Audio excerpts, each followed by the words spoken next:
Welcome dear students. आपका एक बार फिर स्वागत है हमारे बालाजी एकेडमिक यूट्यूब चैनल पर।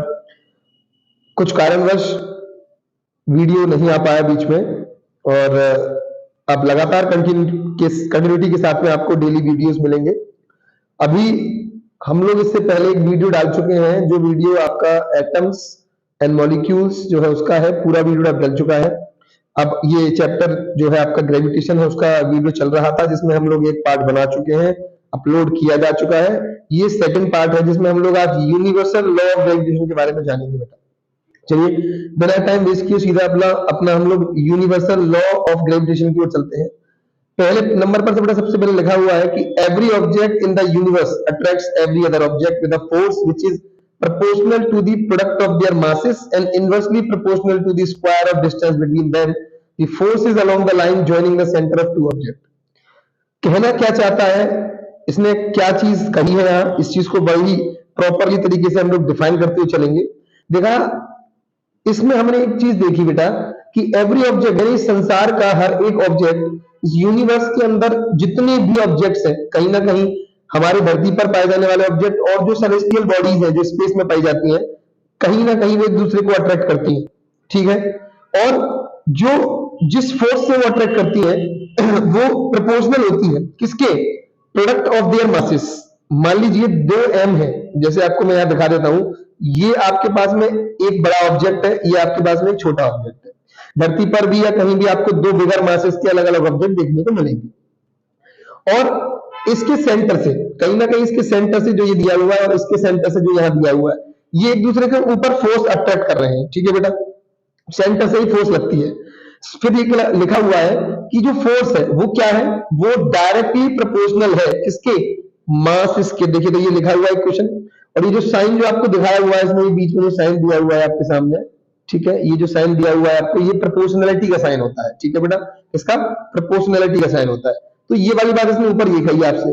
फिर उसके बाद इसमें ये कहा कि इनवर्सली प्रोपोर्शनल होता है, यानी कि इनवर्स माने होता है कि अपोजिट कंडीशन में प्रोपोर्शनल होता है किसके, उसके डिस्टेंस के स्क्वायर की बेटा, ठीक है। जैसे डी स्क्वायर नीचे लिखा हुआ है उसके लिखा है force is along the line joining the centre of two objects. अब यहां जब हम इन दोनों इक्वेशंस को मिला देते हैं तो आपको ये फॉर्मूला देखने को मिलता है, जो कि यहां लिखा हुआ है, ये फॉर्मूला है, या force is equal to universal gravitational constant is multiplied by bigger M smaller M upon में डी स्क्वायर। ये आपके पास इक्वेशन मतलब एक फॉर्मूला बन के आता है, ठीक है बेटा। अब लिखा है let to object A and B. अब इसने कहा कि आपसे दोबारा वही जो बात मैंने आपको बताई इसको एक्सप्लेन करने जा रहा है। लिखा है कि दो ऑब्जेक्ट है, एक ए मास का एक बी मास का, एक का मास कैपिटल एम है दूसरे का स्मॉल एम है, और एक डिस्टेंस डी के रूप में एक दूसरे से दूर रहते हैं। लिखा है आपको फिगर 9.2 में ये दिखाया गया है, let the force of attraction between two object be F. और जो फोर्स है दोनों ऑब्जेक्ट के बीच में बेटा उसको एफ माना गया। लिखा है according to the universal law of gravitation. अब जो यूनिवर्सल लॉ ऑफ ग्रेविटेशन है वो क्या कहता है उसे, उसके अकॉर्डिंग लिखा है कि the force between two object is directly proportional to the product of their masses. यानी वही वाली बात कि जो फोर्स होती है वो डायरेक्टली प्रोपोर्शनल होती है प्रोडक्ट ऑफ देयर मासेस की बेटा, जो आपको नीचे दिखाया है। फिर लिखा है कि इनवर्सली प्रोपोर्शनल होती है किसके, square of distance between them. तो वो आपको नीचे यहाँ पर दिया हुआ है कंडीशन, ये जो जगह दी है इस जगह पर। तो अब यहां पर हमारे पास में ये जो दिया हुआ है फॉर्मूला, अब इन दोनों को अगर कंबाइन कर रहे हैं, यानी इक्वेशन नंबर 1 और इक्वेशन नंबर 2 को कंबाइन कर दिया जाए तो आपको क्या मिलने वाला है बेटा, तो आपको मिलने वाली है ये पूरी इक्वेशन, ये जो फॉर्मूला मिला ये मिला है। अब हम जानते हैं कि जो फिजिक्स है उसमें हम लोगों को कि जो आपका ये जो फॉर्म जो दिया हुआ है आपके पास में, यहाँ पर जो साइन दिया हुआ है ये प्रोपोर्शन का साइन, इसको हटाने के लिए हम लोगों को कोई एक कांस्टेंट का प्रयोग करना पड़ता है फिजिक्स के अंदर। अब यहां हमने एक कांस्टेंट लगाया जिसका नाम है जी, जो कि जिसको बोला जाता है यूनिवर्सल ग्रेविटेशनल कांस्टेंट, ठीक है बेटा। तो फॉर्मूला बनता है F is equal to G into capital M into small m upon में डी स्क्वायर। अब यहां पर हमें बताया है कि g is constant of proportionality and is called the universal gravitational constant. g एक कांस्टेंट होता है प्रोपोर्शनलिटी का, जो हम लोगों ने यहाँ यूनिवर्सल ग्रेविटेशनल कांस्टेंट के लिए यूज किया है। देखा जाए हम इनको मल्टीप्लाई क्रॉस वाइज करते हैं तो बेटा क्रॉस मल्टीप्लीकेशन करने के बाद में इस f का जो मल्टीप्लीकेशन है वो नीचे d से हो जाएगा, d स्क्वायर से, और जो m और m जो आपके पास दिए हैं वो g के साथ में नीचे तरफ दूसरी साइड पहुंच जाएंगे। तब हमारे पास में जो फॉर्मूला बना वो कुछ f इंटू डी स्क्वायर और g into M into M आ गया। ठीक है बेटा। अब जब इसको हम लोगों ने अलग से क्लासिफाइड किया तो हमारे पास में अगर सिंपल हम जी की वैल्यू निकालें तो हमारे पास फॉर्मूला कुछ इस प्रकार बन के आएगा। और बेटा यहीं से ना इसकी यूनिट ड्राइव हो जाएगी। देखिए कैसे यूनिट ड्राइव होती है। यहाँ हम लोगों ने देखा है कि यहाँ लिखा हुआ है आपके पास में जी इक्वल टू एफ। अब बेटा एफ यानी कि यहाँ लिखा हुआ है G is equal to F into D square. थोड़ा सा दोबारा नीचे लिख देते हैं, यहाँ लिखा है। तो बेटा एफ को हम लोग नापते हैं न्यूटन का, मतलब इसमें एन लिखेंगे। डी स्क्वायर का मतलब मीटर स्क्वायर, डिस्टेंस को मीटर में नापते हैं। अपॉन नीचे एम माने के जी, ठीक है बेटा, और इनटू में के जी। तो बनेगी क्या condition, Newton metre square upon में के जी स्क्वायर। ठीक है बेटा, ये इसकी ही यूनिट होती है और यहाँ आपको नीचे दिया भी हुआ है। The SI unit of G can be obtained by substituting the unit of force. आपको फोर्स, डिस्टेंस, मास, इन सब की यूनिट सब्स्टिट्यूट करनी पड़ेगी, तब आपको Newton metre square per kg square देखने को मिल जाएगा बेटा। ठीक है, अब लिखा था वैल्यू ऑफ जी, यानी जी की जो वैल्यू होती है वो क्या होती है। तो लिखा है ये हेनरी कैवेंडिश एक साइंटिस्ट थे जिन्होंने इसकी वैल्यू को एक्सप्लेन करके, जिसकी वैल्यू को एक्सप्लेन करके हमें वेरीफाई किया। 1731 से 1810 तक की ये पूरी कंडीशन दी है। देखा by using a sensitive balance, इन्होंने एक सेंसिटिव बैलेंस का प्रयोग किया था।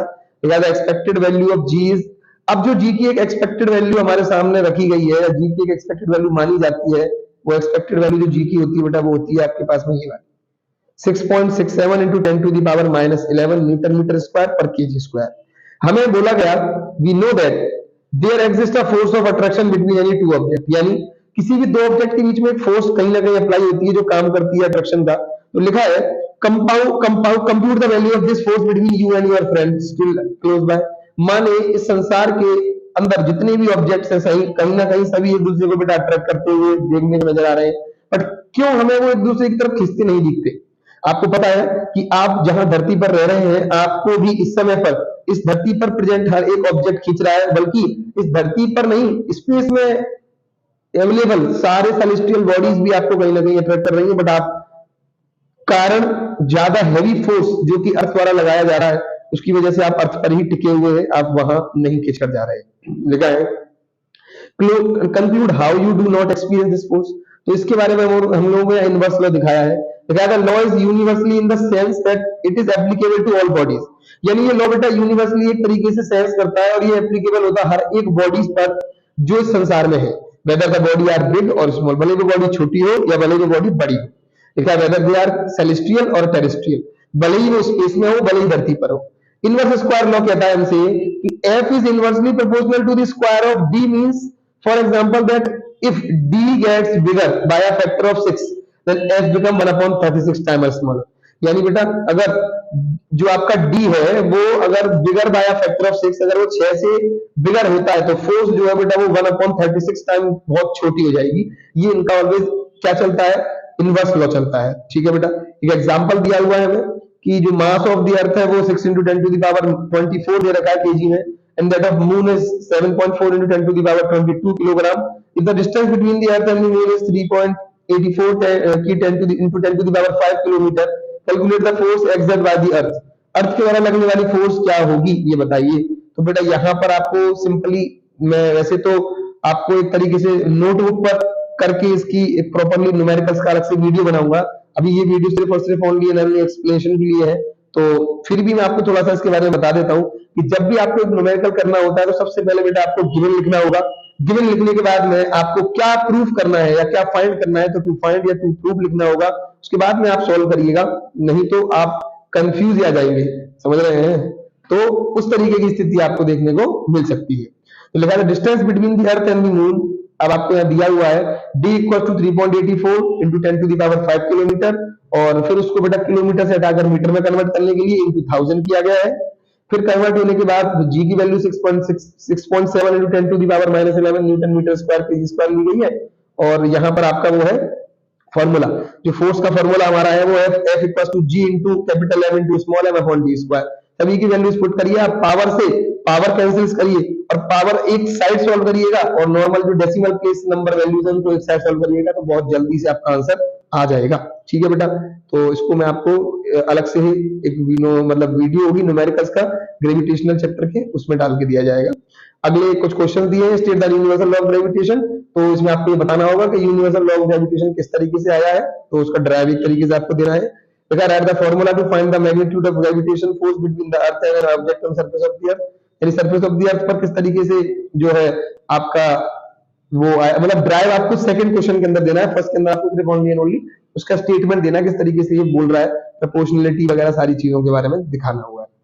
अगला टॉपिक है हमारे पास importance of the universal law of gravitation. अब universal law of gravitation apply तो हो गया, लेकिन इसके क्या फायदे हैं, और इसको हम लोगों ने अप्लाई तो किया है, लेकिन एक्चुअली में इससे क्या बेनिफिट होते हैं।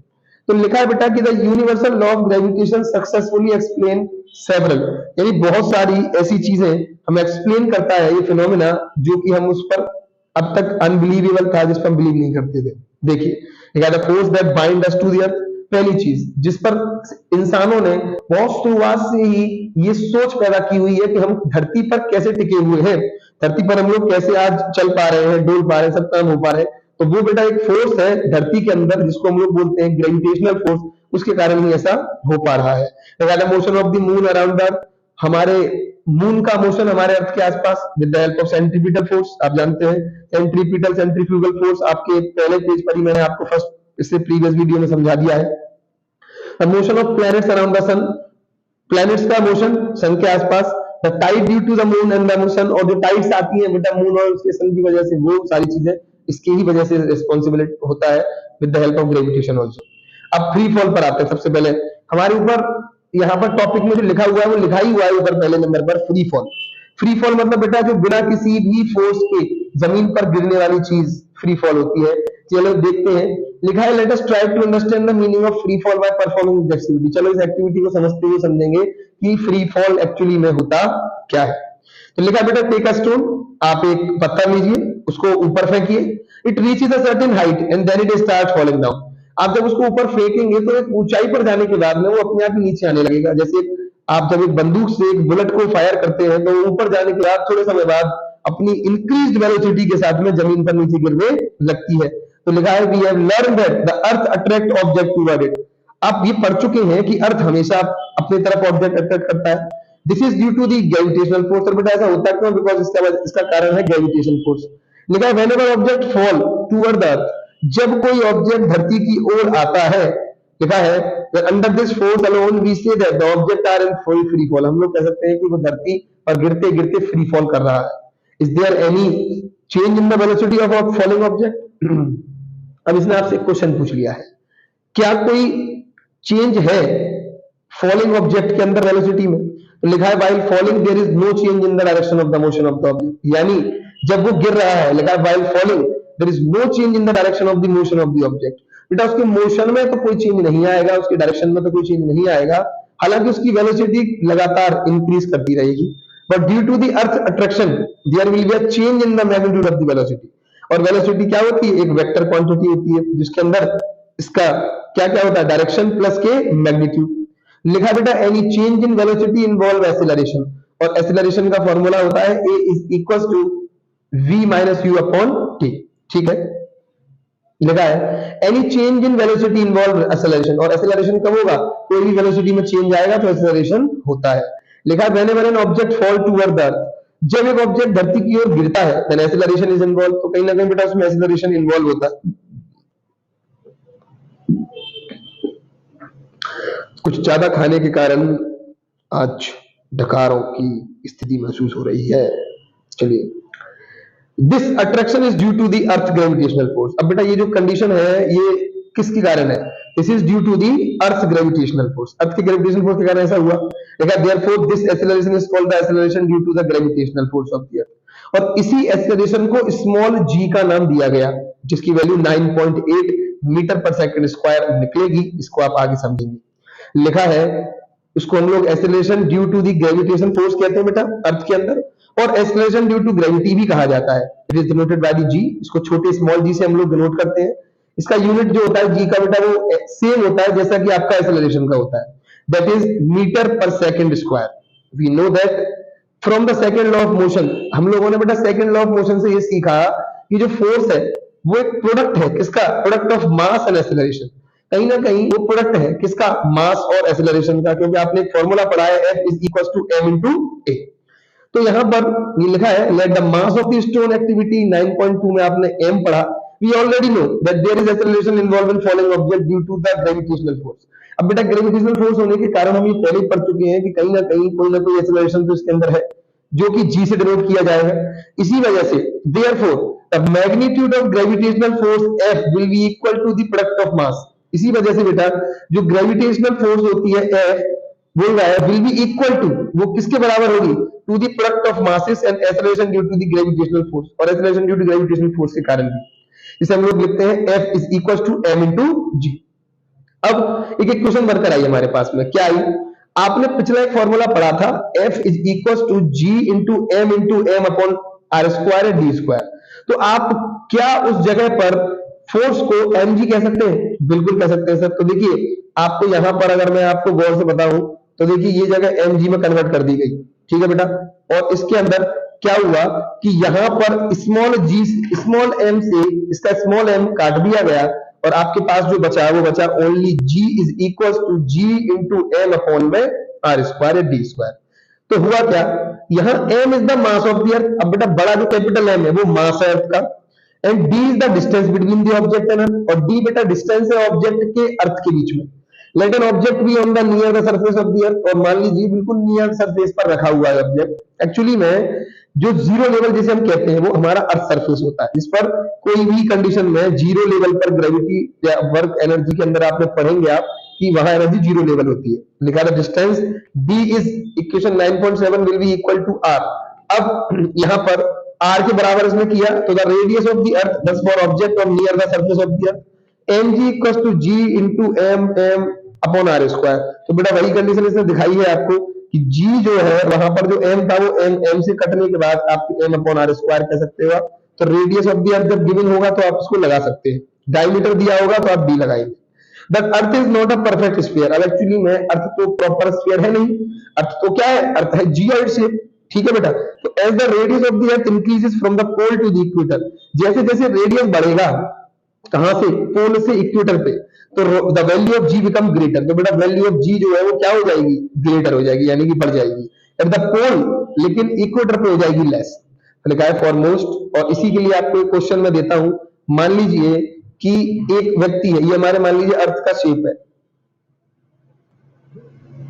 ये अर्थ का शेप है, यहां किसी बच्चे ने गोल्ड खरीदा, ठीक है ना।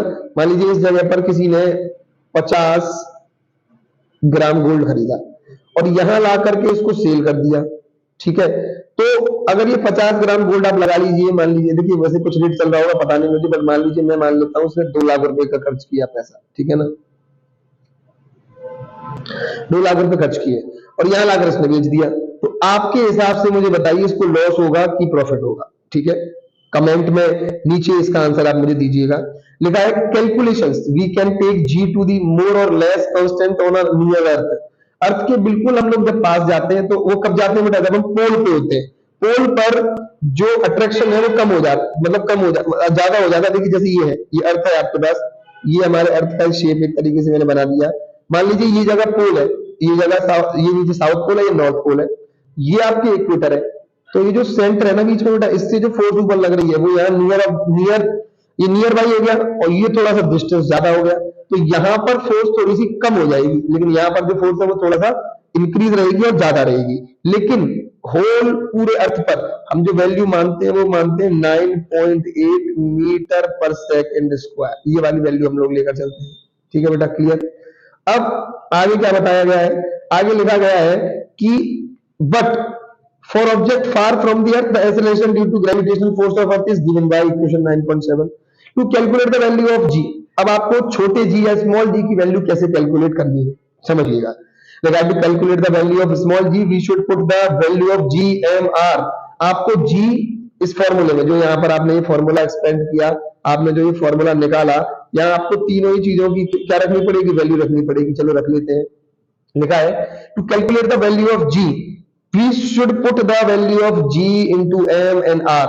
तो बेटा हम लोगों को उनकी वैल्यू भी पता है, रख लेते हैं। g की वैल्यू आपके सामने दी हुई है, ये g की वैल्यू है, इसको रख लीजिए। m की वैल्यू ये रही और r की वैल्यू ये रही, तीनों वैल्यूज आपको दे रखी है। आप इसको जब सॉल्व करेंगे तो आपको जो वैल्यू मिलेगी बेटा वो मिलेगी 9.8 मीटर पर सेकंड स्क्वायर। ठीक है, चलिए आगे चलते हैं और इसको हम लोग मीटर पर सेकंड स्क्वायर में ही नापेंगे। बात क्लियर हो गई है। और न्यूमेरिकल पूरी तरीके से करने के लिए आपको मैं एक अलग से एक वीडियो बनाऊंगा, इस बात को मैं पूछ चुका हूं आपसे अंदर, ठीक है। अगला पॉइंट है आपका motion of object under the influence of gravitational force of the अर्थ। कैसे एक ऑब्जेक्ट मोशन करता है, किसके इन्फ्लुएंस में? ग्रेविटेशनल फोर्स के इन्फ्लुएंस में। यानी जब भी किसी भी तरीके से ग्रेविटेशनल फोर्स काम करेगी तो कहीं ना कहीं वहां पर ऑब्जेक्ट का मोशन होगा। Let us do an activity to understand whether all object hollow or solid. चलो एक एक्टिविटी करते हैं जानने के लिए कि सारे ऑब्जेक्ट खोखले हैं या सॉलिड है, छोटे हैं या बड़े हैं।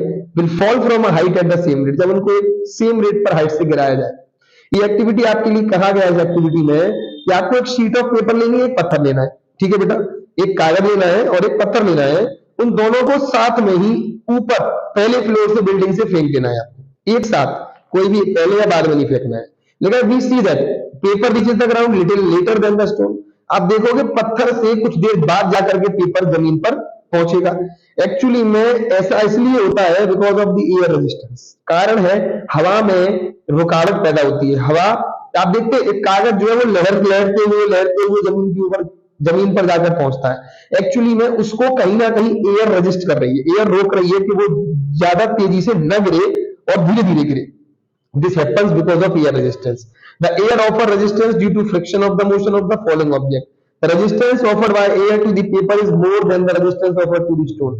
Resistance ऐसा नहीं कि पत्थर को नहीं लग रहा था, पत्थर को भी था, बट एक्चुअली में ज्यादा मास होने के कारण वो बिल्कुल कम हो गया और पेपर का मास बहुत कम है, इस वजह से इस पे ज्यादा लगा। लेकिन if we do the experiment in glass jar, अगर आप एक ग्लास जार के साथ ये एक्सपेरिमेंट करते हैं, from the air has been sucked out, the paper and the stone would fall at the same rate. अगर एयर हो ही नहीं तो बेटा दोनों ही एक दूसरे से ऑलवेज इक्वलाइज तरीके से नीचे जाकर गिरेंगे, कभी भी अलग नहीं गिरेंगे। We know that an object experience acceleration during free fall. आप जानते हो कोई भी ऑब्जेक्ट एक्सपीरियंस करता है एक्सेलरेशन फ्री फॉल के दौरान। If this acceleration experience by an object is independent of its mass, ये एक्सेलरेशन बेटा ऑलवेज मास से इंडिपेंडेंट रहेगा, इसको मास से इसका कोई लेना देना नहीं है। This means that all object hollow or solid, भले ही कितने भी ऑब्जेक्ट, भले ही वो खोखला हो अंदर से, भले ही वो सॉलिड हो, बड़ा हो छोटा हो, सब सेम रेट से गिरने वाले हैं। अकॉर्डिंग टू स्टोरी, एक समय की स्टोरी की बात है बेटा, एक बता रहा है एक समय की बात थी। Galileo drop different object from the top of the leaning tower of Pisa. Italy में एक टावर है लीनिंग टावर ऑफ पीसा जो थोड़ा सा झुका हुआ है, उस पर से गैलीलियो ने पत्थर और कुछ ऑब्जेक्ट्स को फेंका। तो उन्होंने क्या देखा कि g is constant near the earth. उन्होंने कहा कि जी तो ऑलवेज कांस्टेंट रहता है अर्थ के पास, क्योंकि g is the acceleration due to gravity जो कि 9.8 है। All the equation from the uniformly accelerated motion of object become valid with the acceleration as replaced by g। अगर बेटा सभी को g से रिप्लेस कर दिया जाए एक्सेलरेशन को हटा करके, तो कहीं ना कहीं हमने ये देखा कि सभी के अंदर कांस्टेंट वैल्यू आई। जैसे कि आपको मालूम होना चाहिए कि तीन इक्वेशन क्या होती है मोशन की, तो तीनों इक्वेशन आपके पास मोशन की दे रखी है। पहली इक्वेशन होती है v equals to u plus at, दूसरी s equals to ut plus half at square, और तीसरी बेटा v square minus u square equals to 2as। इसमें आपको थोड़ा सा उधर ले गया है वो u स्क्वायर को, कोई दिक्कत नहीं। और सभी पता होना चाहिए आपको कि सभी की वैल्यू क्या है। v यहाँ पर फाइनल वेलोसिटी है, u यहाँ इनिशियल वेलोसिटी है, a यहाँ एक्सीलरेशन है और t यहाँ पर टाइम है। बात क्लियर है बेटा? चले आगे चलते हैं। लिखा है यू एन, ये सब कुछ उसने बताया इसमें आपको कि यू क्या है, वी क्या है, टी क्या है, ठीक है, वो आप समझिएगा, मैंने बताई दिया आपको। अब एग्जांपल नंबर 9.2 दिया हुआ है, इसको क्या किया गया इसमें, एक एग्जांपल नंबर आपको 9.3 दिया हुआ है, इसको समझिए।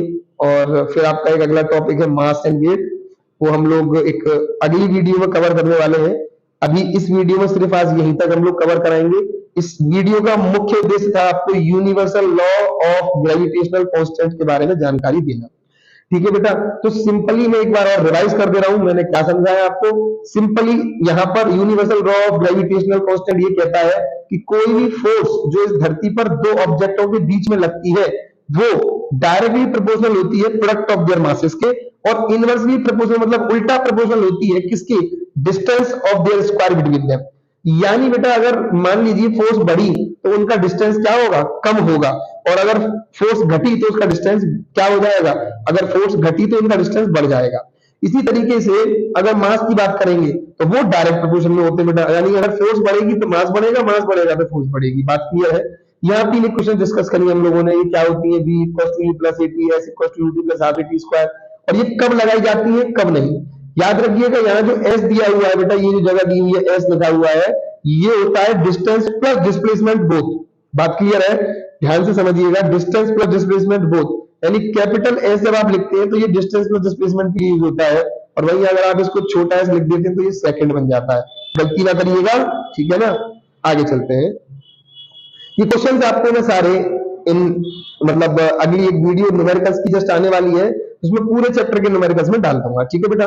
What do you mean by the free fall, आपसे पूछ रहा है फ्री फॉल क्या है, तो free fall is the state when there is no air resistance to fall object on to the earth. जब एक ऑब्जेक्ट धरती पर गिरने लगे तो उस समय पर जब उसके लिए कोई भी रेजिस्टेंस नहीं हो एयर का, तो उसको हम लोग फ्री फॉल कहते हैं। What do you mean by acceleration due to gravity, बेटा एक्सेलरेशन ड्यू टू ग्रेविटी का क्या मतलब है sir, acceleration due to gravity is a kind of acceleration in which एक ऑब्जेक्ट जो होता है बेटा वो 9.8 मीटर पर सेकंड स्क्वायर की स्पीड से लगातार कांस्टेंट स्पीड को इंक्रीज करते हुए धरती के सरफेस पर टकराता है या आता है, या अर्थ उसको अट्रैक्ट करती है, ठीक है। चलिए अब मास और वेट ये आपका बाकी है, और उसके बाद में आपका अगला टॉपिक थ्रस्ट एंड प्रेशर, और उसके बाद कुछ और टॉपिक्स हैं हमारे पास, प्रेशर एंड फ्लूइड्स वगैरह है, ये सारे मैं आपको कराता हूँ। अगली एक और वीडियो हमारे पास में आएगी जिस वीडियो में सारे की सारी कंडीशन, और फिर जस्ट एक और वीडियो आपकी न्यूमेरिकल्स की है, इसमें हम लोग सारे न्यूमेरिकल्स लगाएंगे एनसीईआरटी के, ठीक है बेटा। एक्स्ट्रा क्वेश्चंस भी लगाएंगे और नोट्स भी मैं आपको कहीं ना कहीं जल्दी से जल्दी अपडेट करके आपको बता दूंगा बेटा, ठीक है। क्लियर है इस चीज के बारे में।